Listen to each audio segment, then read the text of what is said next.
Welcome back. Today we have a great guest, Parker Bushnell. We talk everything Utah Jazz. Enjoy the episode. Where in Colwood Heights did you grow up? So I was about like 5 minutes away from Brighton High. Okay. So if you're on Highland Drive on like 7200 South, and So yeah. Pinnacle Highland? Oh yeah, huh? So I proposed to my wife at Pinnacle Highland. Oh nice, Oh, that's beautiful. cool. Yeah, Wow. That's super cool. Yeah, I live there. So my first job was Dan's Foods down the street. Oh no way, yeah. Yep. My parents they moved after I went to college, but they moved like literally 5 minutes away from where I was living before, and they're like you could walk to Dan's in 2 minutes. So. Oh yeah, $4.25 an hour. That was when we made the big bucks. $4.25 an hour. Classic. Yes. That's so bad. That's just incredible. Just raking it in. I Yeah. know. I buy one loaf of bread now. There you go. Crazy, but, well, that's cool. So what positions do you play basketball in high school? For I actually didn't play basketball in high school. I just play a lot of pickup and whatnot. Yeah. Didn't really get into basketball until actually I graduated already. But a bunch of the friends I had made at the University of Utah were big basketball players, and so I was like, oh, all right, like Let's start give doing this a shot. Like I always played. My brother was more of, I guess, the traditional athlete. I'm somebody that has always been the good hustle out there kind of guy. You're the scrappy one. yeah, Yeah, I've I'm been the that guy. scrappy one. Like Happen. I'm not going to be somebody that has like a We all refined need sul those set. athletes The Yeah. Matt Yeah. Harpering of Yeah, there you Those go. are the athletes Something that like at the that. buzzer they drain the three-pointer and they win the game. You know, I'll take it. But the nice thing is that it ended up leading me to meet my wife. She ended up playing pickup and actually was going to play for Westminster. oh, she was a baller. Yeah, she can play for sure. She's definitely better than I am, but I'm Wow. the try-hard, so we need our kids to get the try-heartedness, the scrappiness And the from skill me set and the from skill her. set from her. Yep. You need both. Yeah, it'll You be gotta great. have both. So did Yeah. you meet her like playing her, like against her? Yeah. So I went to the University of Utah. I graduated, but I had some friends that were going to Westminster. Yeah. We were playing pickup there pretty consistently, and so she was over there playing pickup just randomly, and we bumped into Wow. each other a couple times, and didn't necessarily super love each other at first. It was like my group and her group, and it was like, But she ended up leaving for the summer and texted me when she got back saying that she wanted to play some basketball and knew that I was organizing a lot of that, and so. Me being an idiot thought that meant she was into me. I think she actually was. Assume the sale. I Parker. did assume, the sale. and then I obviously sent her something stupid and was like, "Hey, let's grab dinner after we go shoot around, something like that." Look and at so you. she said Slide. yes, very luckily, and here we are. We've been together for 6 years now, and so very, very happy about that. So what year did all this take place? So that was the summer of 2018 that we met. Yeah. See, I think gifts have made dating a lot easier, because I mean texting was just barely out when I was dating. Sure. And We still had the cool it flip was- phones. It was, Nice. and, It wasn't even- and everything was really formal too. Apple, yeah. It was like, would you like to go on a date and be my, whatever. We'll do a movie and dinner and be home at 11:30. Yeah. But now I just if I was dating now, I just send Adam Sandler gifts all day long, and if they laugh, then I'd be that's a cool girl. There you go. Hey, that's not a bad way to do it. But you have to meet him on Tinder, or you have to meet him on Bumble or one of these. Yeah, it did Oh. feel pretty abnormal for us to meet not on a dating app at this point. For Yeah. us to meet Kudos. via playing basketball is kind of fun. So you did. What did you study at U of U? I studied economics with a minor in sports management. Oh yeah, economics. That was not easy. No, micro. I enjoyed it quite a bit. Smart dude. I had originally planned on going into professional scouting and analytics on the basketball Like or football Moneyball. side of things. Yeah, kind of something like that. Oh yeah. And I had started in retail while I was in college just to make a couple extra bucks. I have a dangerous jersey addiction in terms Oh, of yeah. I've got a big old closet, 150 plus jerseys No or something way. One like of that. them Yeah. right now, kind of. Yeah, It's not I've totally got a true, ton of but- gear and whatnot, but just was trying to make some extra money during college, and Dude, that's ended up legit. obviously discovering that I had a passion for retail. And So how'd you get with the Jazz? So do you guys remember the company Fans Oh, yeah. locally? So I started part Oh, time in the Fans. company in the mall? Yeah, Yeah. So I started Okay. locally there, obviously owned by the Millers at the time. Yeah. Was working there part time. Started at Valley Fair Mall just as a sales associate again, just trying to make some extra money while I was in school. Yeah. Did that for about 9 months and was promoted to an assistant manager, then ran a couple stores over the next couple years, and then ended up getting pretty close to finishing my degree in economics, and there was a buying job that opened up at Fans headquarters, which was based out of West Valley City at the time. And I didn't really know a ton about it, but knew that my analytics background would support that a ton. Yep. Obviously, had been in retail for a couple of years at that point and thought that'd be super interesting, and so applied for that job and ended up being the buyer for the minor league baseball team, obviously, that we have here, the Salt Lake Bees. Oh, yeah. Had a ton of fun with that, and then quickly progressed through kind of the corporate atmosphere of fans, and was buying for the NHL for 120 stores, for the NBA for 120 stores, including the Jazz Arena. And then when the Millers ended up selling the Fans company, the Jazz brought their retail in-house in 2018. And so at that point, I moved to just Jazz. I was in the building in Delta Center, or I think it was Vivint at the time, and buying solely for the arena rather than just apparel for 120 stores. I was doing novelties, headwear, all of everything. All the lids, like all the they're like when you go into the Jazz like arena, a massive hat section, right? Yeah. So you're buying for all that. Yeah, that was honestly, I'm glad you brought that up. That's one of my favorite projects that we worked on. Originally, when we were with Fans, because of the way that the way the buying is structured is that we had to buy in such bulk quantities of 144 pieces or whatever, but it was going to be distributed across the valley for however many different stores and things like that. And when we brought everything in-house, it was, okay, we're buying for one store, and it's gigantic. How do we set ourselves apart from mall retail? Because Fans was, for so long, the carbon copy of what was in the arena, and now they were a direct competitor. And so how do we adjust what our assortment looked like to make it more exclusive, more custom? And so we flipped from doing all the things that were offered from a program in New Era or whoever the headwear providers were, and said, okay, we want to do all of our stuff custom. What kind of minimums can we do and things like that? And so we went from having 50 to 60 styles that were maybe individual in the store to having 300 plus. No way. It created a ton of additional work, but we also saw our headwear revenue jump almost 50% that first year. Really? Yeah, that much of an awesome. impact? Yeah, it was incredible. I mean, to be able to walk in and see, okay, yeah, you've got like a wall that's got 50 styles on it, to more than 6 times that was a pretty incredible It seems like time. everything changed in like sports apparel like 20 years ago, because before that, with all the logos, teams were like really specific to not use off colors or anything else, right? Yeah. And then I think the Oregon Ducks probably switched this, right? Swapped, and then all of a sudden everybody's got tons, and I'm sure their merchandising went way up. Yeah. Because everyone's just like, okay, I'm not wearing the exact same hat as the fan right next to me. Yep. Right? I mean, totally. It's been a great industry to be a part of. Like I said, it wasn't really ever the plan, but I'm very glad I ended up where I am, and it allows, especially in the industry for sports retail, there's a certain piece that now where like you walk into the building, you don't have a ticket to take home with you anymore. You're buying your food, and that's gone as soon as you finish it. So really the only thing that you can do to memorialize these memories that you have associated with hopefully positive games or whatever it is, experiences, things like that, is going to be the retail that you bring home. And so how do you create that so unique in the arena space that it's going to be so unique to you in that event that you couldn't find at a Walmart or a Target? And that's no disrespect to the product that they're carrying, but how do you separate that to create the experience from top to bottom, that as soon as you step in the building, you know something's different? So when there's like a bunch, like when you go to a game and there's a bunch of T-shirts, like Jazz shirts, who are you guys the ones that make that, or how does that work? So we work with probably 40 to 50 different vendors. It gets a little challenging working within the licensing restrictions of the league, and so for a long time, Interform was one of your big suppliers, right? Yeah, so Interform still does a lot of stuff with the Utah Jazz.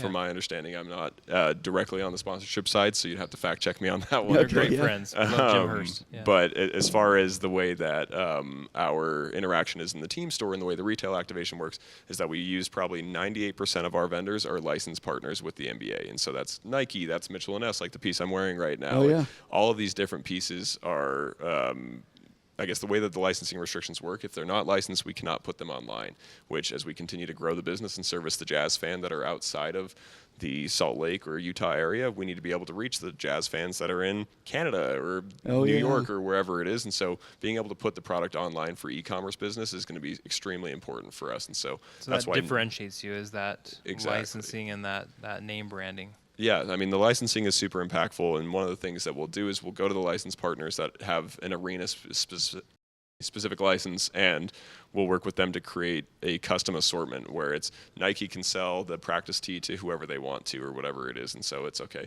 Obviously, we're going to have the practice tee. We're the team, of course, but how do we create an assortment past that practice tee or past the general assortment that's Nike, and do creative custom Nike product that you can only get at the arena or only on our online team store that you couldn't find in a Dick's or a Lids or a Shields or something like that. So I'd imagine like in normal retail, if you're like in fashion apparel, you might the retailer might look to Keystone or double the price.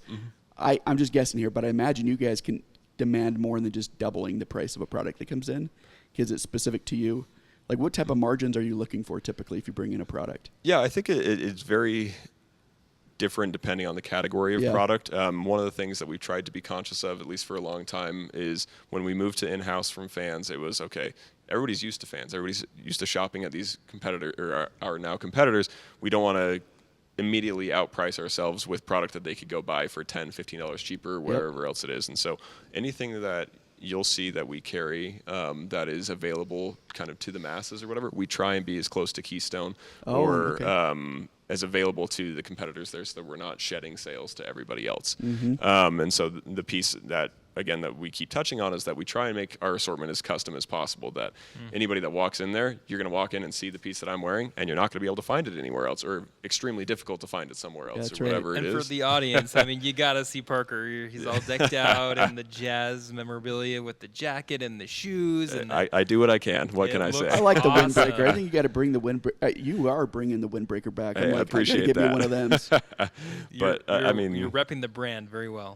You know, I do what I can. It helps when you have a passion for basketball, and that my closet ended up turning into my job. So if if I have a brand, and let's just say I have some sort of apparel or something, I make, well, I don't know, let's just say accessories, and I'm looking to get the Jazz's logo on the back of like a cell phone case. How do I work with the NBA to actually become a licensed company that can use the logos? Yeah, so we have kind of licensee reps or people that'll hold that from the NBA side. They all work out of the home office in New York. Okay. And so a lot of that is having a great relationship. If you establish yourself with the team, there's opportunities in rare occasions to do tests as a non-licensed vendor. You can't put that online, and so it's very much game day revenue driven. And so we try and keep that few and far between, because if we can't put it online, then it becomes less efficient inventory. You can't feature it on the website. You can't do any of those things. So the off days, basically every other day, the 420 days that we don't have games, unless we're in the playoffs, which hopefully happens soon, that we'll be able to, we need to be able to sell on those days to be able to continue to generate the revenue that this business warrants. So I don't know if like this is kind of old data, I'd imagine, but I remember back 15 years ago, when the Jazz were trying to get into the playoffs, and Larry H. Miller had said something to the effect of like, most NBA teams break even until the playoffs, if they can make the playoffs, and then they make a substantial, I mean, that's when they start becoming profitable, and their other profits are obviously the valuations of the teams that go way up high. Is that still kind of the goal, where you're just kind of like, hey, we got to hit our payroll and everything else, and we become profitable on, if we can get these other games? To be honest with you, that's probably a better question for our finance team. But as far as you're good. That would be interesting to find out. It certainly would. I can tell you, at least from a retail side, that it's a pretty profitable business for us. As far as, the challenge that comes into working in sports is that you have to worry about player trades or jersey color changes and you got to flip that one around. There's a lot of movement there that impacts the way that our business operates and whatnot, but retail is generally a pretty profitable business. But as you speak about the Jazz as a whole, that's something, again, you have to talk to our finance team. The day after the trade deadline, you're like, whew. That is always, February is a very stressful month for me. So who are the best-selling Jazz players right now? Keontae George, Larry Markkinen are kind of our 1A, 1B, and then Jordan Clarkson is number 3 right now. Oh, that's cool. Oh, really cool. Yeah. Parker, question for you. How do you said that retail is a big sector of your business, right? So how do you bucket each of those sectors in your business? Do you have a retail and then a concessions bucket and then a ticket sales? Like, how do you even, that's such a large organization. How do you manage that and organize that? For each department within the Jazz, and again, my specialty is going to be retail. That's the operation that I have under my wing. But there's definitely, obviously, there's ticketing. Then there's the whole other piece that we haven't even touched on is concerts as well. And so we've got, and the concerts and events, like I operate all the retail that comes through for the Delta Center on the concert side as well. And so those John Mayer shirts came from you. In some form or fashion, yes. At least I was the one handing it across the table for you. Jen, my wife would have bought all of that stuff. No doubt. Nothing but John Mayer stuff. That's awesome. But that stuff is pretty unique in a sense that each of the tours come in with gigantic semi trucks full of product or whatever, and we have less than 24 hours to get it off the truck, count it all in, sell as much as we possibly can, and make sure that the numbers match at the end of the night, and then send them on their way. And so expand your team's skill set and drive conversions. Volcanic Retail University offers specialized courses to keep your brand ahead in the retail game. Go to university.volcanicretail.io and apply code podcast50 for 50% off. When you get the big events like a UFC or something like that coming in, we're starting at 10 in the morning and we're not out until 3 in the morning or whatever it is. They're super long days, but they're... And you manage those teams that do that? Yes. Yeah, that all comes into my spot, and obviously the event side of the business as well. I mean, if you have a show like Tim McGraw or something like we had a couple weeks ago, they're going to have 20 plus semi trucks or something like that. And that was sold out, I'm sure. Like and our events and building team is going to have to put all that stuff together to even just operate that. And so when you look at retail, it's very much of a niche piece of that, but it all comes together in terms of the way that the settlements are handled and all that kind of stuff. And each artist is different, so it's super interesting. So like on like the jazz side, how much do retail sales fluctuate depending if you have a good team that year or not? That's a loaded question, but I'll happily answer. I mean, right now, I think that it's one of the things that I pride myself on is that we try and not the controllable variables are things that, like, hey, do we have the right inventory? Do we have like everything in stock that's necessary? Are we making sure that we're replenishing in game and all that kind of stuff? And so one of the things that I'm super, super proud of over the past, I think it's 7 years, we've had record-breaking sales back to back to back to back. No way. Even with the team performance on the court. And so where we'll generally see, I don't want to say the fall off, but the impact of the performance on the court is going to be through our e-commerce business. Is that the fans that are external from Utah that aren't attending those games or whatever aren't feeling as much of an obligation to then shop for that team. I can speak. I'm a big Tennessee Titans fan. They were really bad. They had the #1 overall pick back-to-back years in 2015 and 16. I wasn't buying a lot of merchandise back then. Derrick Henry stuff, huh? Hey, that was good. Hey, we'll take that. But that guy was a beast. I remember so good. That guy, like in college, it was ridiculous. I remember Alabama rolled him out. I think it was like late in his freshman year. Right. He looked like a dad playing with a bunch of kids. He is right. a massive it's like you have to get being. like 5 linemen to bring him down. I'm like, what are we doing? What is here? that guy eating for breakfast? Oh, man. He's a truck. Yeah. But, so I want to hear a little bit more about this concert side. Yeah. So do you get to have time with the different artists? Do you ever get to meet them? And Yeah, I mean, on occasion, I'm always prided myself on kind of being the person that only asks for favors every now and then when it's really like, hey, this is what, like, I have a friend that actually used to run our retail operations prior to myself that is on the event side, and so on occasion I'll reach out to him and be like, hey, like, this is one that can I meet Adam Sandler, or can I do whatever it is? And he'll be like, you know, this guy's pretty chill, or absolutely, we'll make it happen, or whatever it is. And so on occasion meet those guys for sure. It's nice to be on the retail side of things because it feels like we always have the tours come through and we'll help them out as they shop through the stores on the jazz side of things because they try and buy something local to each of the shops that they have. We'll host the artists in the store for like a private shopping spree every now and then and be able to just kind of chop it up with them at that point. And so it's always great, and it's just kind of fun, again, to take that pride in the jazz side of the business but be able to pass it to every other facet that we have. Are there like certain artists or comedians or whatever that's coming through, you know, singers where you're just like, holy cow, I had no idea that their following was this strong, and like your sales were totally like who are some of those people that you're like, holy cow. I couldn't believe it. We had, so over the last, I think, 365 days or so, we've had 10 of our 15 best shows ever in the history of the building in terms of retail revenue, which is awesome. So proud of that. Something that I take tremendous pride in. I think one of the ones that truly surprised me, and it's not a discredit to them or anything like that. I'm a very much a classic rock guy, so my music knowledge kind of ends after 1999. Yeah, me too. But Suicide Boys had come into town, I think it was November or October of this last year, and they broke our building record. No way. Yeah. Of all time? Of all time for retail revenue. Wow. It was crazy, and then not to be outdone, but Travis Scott came 2 weeks later and beat them. No And so way. it was back-to-back shows that we ended up breaking our retail record for. Like I would have thought like Taylor Swift or something like that. Oh, I mean, that'd be great, yeah. Right now she's doing so many football stadiums, and so not to say that the arenas are not on her path, but there's definitely... She's doing she the can bring 80,000 people. Yeah, when she's in the Allegiant Stadium in Vegas or whatever it is, she's doing 100,000 for an entire week and all that kind of stuff. Where you've got hundreds of thousands of fans just waiting in line to buy merchandise, even if they don't have tickets to the show. It's a pretty incredible experience. So is it typically like just a split with the with the artists, like, okay, we'll give you 50% of, like, is like almost like a consignment deal? Yeah, basically, it's almost 100% consignment. There are certain things and deals that they'll work out. It's all venue specific, and so even artist specific. And so I could say that there's one that's a certain split for Travis Scott, and to be completely different for Tim McGraw or whoever it is. And even like the comedians are different and all that kind of stuff. Which I don't know a ton of people that are buying comedian merch, but there are some that surprise you where it's like, oh, okay, like these guys are competing with some of the like Brian Regan or something like that. Uh-huh. Oh, that interesting. So when the Jazz changed their, like going back to like the Vivint days, they did that whole remodel of the arena. Yeah, absolutely gorgeous, tremendous. So what was kind of, I don't know if there was like a before or after effect of that remodel on retail sales. Yeah. It was significant. One of the biggest changes that was made, at least from a retail standpoint, when the arena was renovated, is that the original store was kind of in a corner, and it wasn't by the main entrance. That doesn't mean it was in a bad spot by anything like that.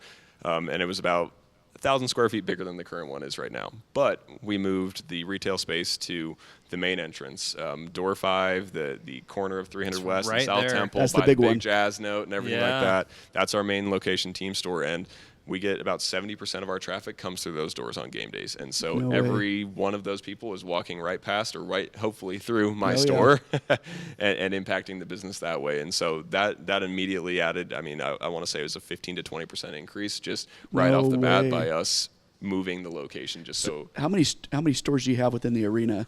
And then how many modular ones that you're like, okay, we can throw up? Yeah, so we have 3 permanent, like, that are like lockable, full and like walk-in stores or whatever it is. We have a couple other unique spaces. We just built this season actually a customization zone, and so we could walk up and put. You'll meet my guy Nick, and he's our customization czar. We've also got Dave on my team who's been with us for 27 seasons. That just does all custom jerseys, and so you walk up to him, you grab the jersey off the rack that's blank, and it says, "Hey, I want Bushnell on the back and number 22 or whatever it is." And so we built that space out this year for the first time. That's cool, and it's been so much fun. It's used a lot, huh? Those guys will crank through some jerseys on a slow day. It's about 20 minutes per jersey, but they're able to get. I've seen them do about 40 per game, which is a very tight turnaround for as many are coming through. And so, and you pay a premium for that, obviously. Yeah, it's a little bit of an elevated price point. One of the things that we also like to offer through that space is that when you have 15 players on the roster or guys that are in the G League or whatever that fans are caring about. We can't always offer every single player in the main store or whatever. We're just limited on space. And so if you choose somebody that's on the current roster or something like that, there's no extra charge or whatever it is. So that way, the people that are looking and want to be those diehard fans for the players that maybe aren't for the 12th man. Yeah, exactly. Something like that. That allows them to be able to participate without having that upcharge. The upcharge does come generally when you add like a special name or something like that on the back. Have you ever seen a player like a 10th or 11th, 12th, I don't know, a non-starter or anywhere, even a starter. Have you ever seen anybody go in that's a Jazz player and actually shop in your stores and actually pay for something? Oh, yeah, for sure. They really do. Yeah, we get that all the time. Micah Potter's probably one of our best shoppers right now. Best customers. They don't like, just we're going to get all their salary back through the retail revenue. Yeah, they don't just pull off what they want. Oh, that's crazy. Yeah. One of my favorite stories is actually with when Joe Ingles was first brought here. He wasn't even drafted. The Clippers drafted him, I think, in the second round. They cut him. Right. And he came, and I was working. I was at the City Creek Fans at the time.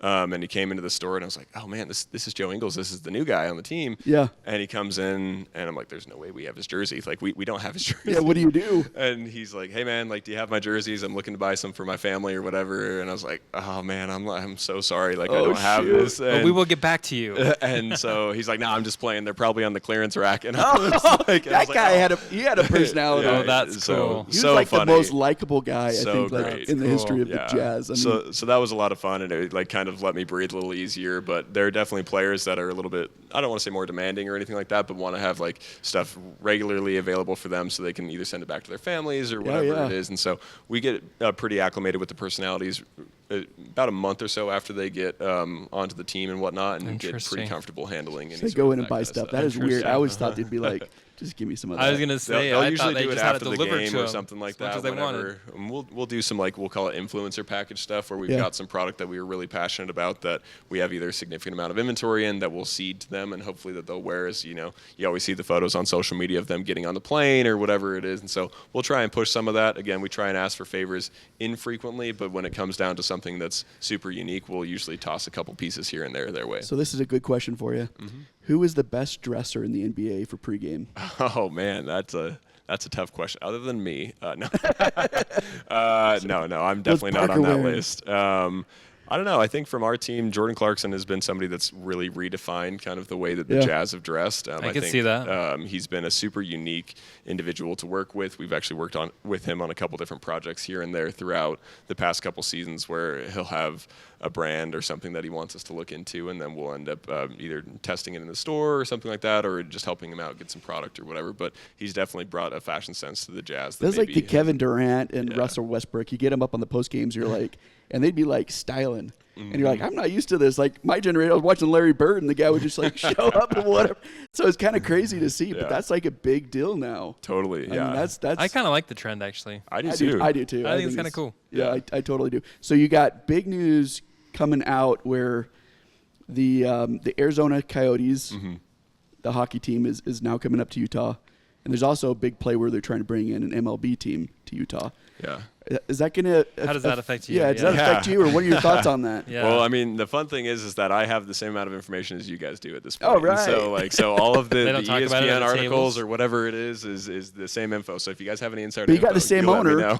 So same owner is what it would sound like. So you might be buying NHL stuff right now. Yeah, I mean, luckily I've got a little bit of experience with that from my time at Fans. Granted, that was for 120 stores nationwide rather than an arena. But luckily, I mean, the company that I work for, obviously, like I said, I work for the Jazz, help out with the Salt Lake Bees as well. But the name on my paychecks is Rank and Rally, which is basically a third-party operator for a lot of arena-based and things like that. And so the likely scenario is that they'll bid on the contract for the NHL team if we were to get something like that, or the MLB team if we were to get something like that.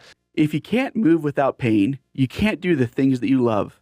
That's why KT exists, to help relieve the minor aches and pains of living an active life. KT Tape is the #1 trusted choice of physicians, therapists, athletic trainers, everyday active people, and thousands of professional athletes. Since 2008, KT Tape has been used by the athletes of Team USA. So whether you're running on a treadmill or at home or training for the Olympics, KT Tape is here to help you reach your potential. And then, selfishly, I'd love to be able to be involved with all of them. That would be cool. And so, working through any potential org charts and things like that would impact. But if the Delta Center is the one hosting a potential NHL team, then at that point, it'll be hopefully falling under kind of my purview, and we'll have another 41 plus events a year, and we'll be ready to go with not only Jazz merch but NHL merch as well. Oh, that's super cool. What have you noticed, Parker? I mean, and maybe you weren't there at the time, but the changing of the guard from the Miller family to Ryan Smith. Did you notice a lot of changes, or did they do a lot of things different? What was that transition like? To be honest with you, like it was such a unique scenario because it was coming like through COVID, and like that was part of what it felt like sparked the change, and it wasn't necessarily that the Millers had to sell or anything. It was very much like that it was just ready to kind of move in a different direction. Obviously, I'm not involved in those conversations, but I think one of the things I'm so grateful for my time with the Millers, whether it was Fans or the time that I was with the Jazz and them specifically, and it was very much that every idea that we had was always heard out, and it was fleshed out, and it was, okay, how do we push forward with trailer that we're going to sell merchandise on the concourse, like something as basic as that, but it's okay, how do we do this the right way, and very methodical in that sense. And I think the switch to Ryan has been very different in a sense than not, again, I wouldn't separate as one better than the other necessarily, but the time that we've had with Ryan has been so energizing in a lot of ways. It's been, okay, we're going to try a bunch of stuff and we're going to see what sticks, and it's going to be awesome. And so innovative and kind of cutting edge. Exactly. Yeah. It's been so unique to be able to be involved with somebody. One of the first meetings that I think he took was with me and my boss at the time. Wow. And that was a little intimidating to meet with the brand new owner and him being like, yeah, we need to talk retail. Oh, yeah. And we had so much fun with that, though, to be able to sit down and see somebody that truly cares about retail and swag and merch in the way that I do, or that anybody hopefully on the podcast that you guys are hosting here does as well. And so to be able to see something like that come through and to see somebody care in the way that we do is always something that's going to add a lot of passion back to the workforce. And so to see a lot of what we've done over the last couple of years when we were in-house to then move to Rank and Rally, to be able to build something that, again, has been record-breaking for the past 7 straight years or whatever it's been. Yeah, it's been a challenge, but it's been a lot of fun. But I credit a lot of the things that I learned from the Miller Group at the time, and then to be able to transition and basically put my foot all the way down on the gas pedal when Ryan took over, and it's been a blast, and wouldn't have it any other way.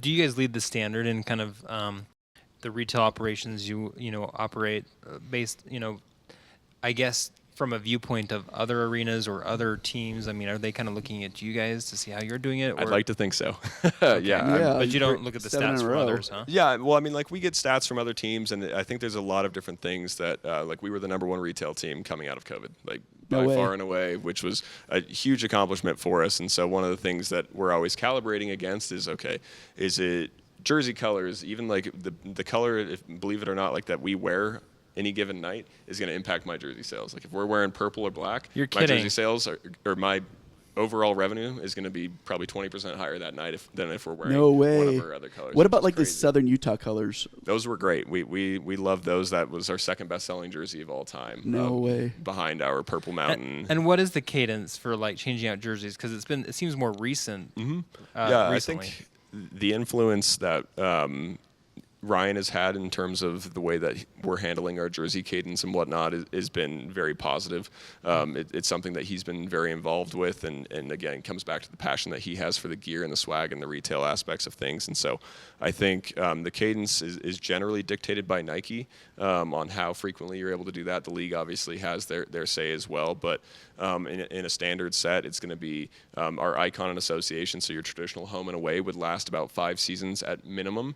And then your statement would be able to be on kind of a 3-year cadence, and then a city edition jersey would be something to the effect of 1 or 2 years, which is what that Southern Utah, or like the dark mode is what we used to call it. Jersey. I did like that one. That was cool. So that's the cadence that Nike and the NBA will outline. There's obviously outliers to that, like the Heat have done quite a few different things where they had their Vice Night jerseys. They also had this last year 2 years ago, their city edition jersey was super unique, where you could pick even the number font from their historical jerseys, and so no 2 jerseys were the same, which was super unique. And so there's a lot of different ways that they've been able to approach the jersey model, but I think it's something that has really revolutionized the NBA retail business from when Nike took over from Adidas back in 2017. That is crazy. So let me ask you a question. When I was the president of a Mark Cuban company called Kistix. Yeah. And he ordered a bunch of Kistix for the Dallas Mavs arena. And they bought them, and they obviously marked them up. If companies are looking and they want to do like a promo like that, like what type of stuff are you looking for, and how would they get in contact with the team or with someone like you to do like halftime promos or game day promos or whatever the deal was? Yeah, so generally that kind of stuff, at least from my understanding of the business, is that it all runs through our sponsorship team. And so working with corporate partnerships and things like that to secure a deal that would be able to, whatever we'll call it, inventory that they have available, whether that's a Jumbotron spot or halftime or whatever it is, that's everything that they would end up selling to a certain extent. Our game presentation team will handle kind of the execution there. And so if it's, we're handing out rally towels or T-shirts with everybody's name on them or whatever it is, like those are the kind of things that our game presentation team will either come to me and say, hey, I need 20,000 T-shirts. Can you help me out? No way, yeah. And so we'll end up ordering that kind of stuff or whatever it is for them. And so it really just ends up fluctuating depending on what the needs are of the clients or the sponsors and things like that. And so I have somebody on my team that is